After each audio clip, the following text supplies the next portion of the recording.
levels of impunity that allow it to thrive, but also a deeply ingrained culture of hyper-masculinity that fuels it. Add corruption into the mix, where police often turn a blind eye to both gang violence and crimes against women, and tragically, you are left with a recipe for absolute disaster. Authorities are currently investigating this as a possible femicide, which, to be honest, does seem like a very fair assumption. They believe her killer did not know her personally, mainly because he had to ask her for her name.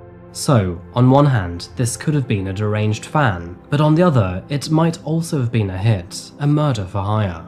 To add to this story, there are also alleged leaked messages which are now circulating online. Messages which claim that one of Valeria's friends might have been involved. Now, that theory does make sense, considering it was her friend who ended the livestream after Valeria was shot, and if you remember, she seemed to look very nonchalant when she turned off the camera. Now, according to these messages, it seems that her friend was afraid of being caught, and if they are to be believed, then several people may have conspired to see Valeria dead.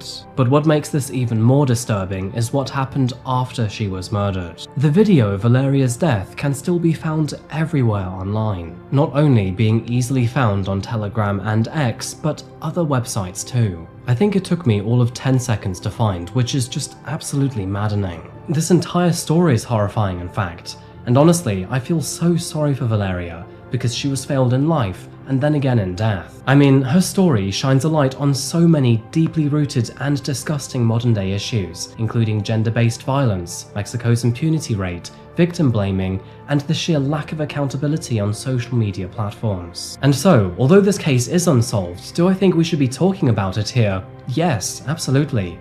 There are so many problems here. Now, obviously, social media cannot stop violence from happening in real time. However, one thing they can control is how much it is amplified after the fact, and that is something that they consistently fail to moderate. It's not just about trying to moderate that content, but also all of the hateful comments that follow. And sadly, this case is not so unique either, and there are so many stories like this already out there. Now, I won't talk about this one for too long because I've already covered it only a few weeks ago, but many of you will be aware of the story of Irie Sato.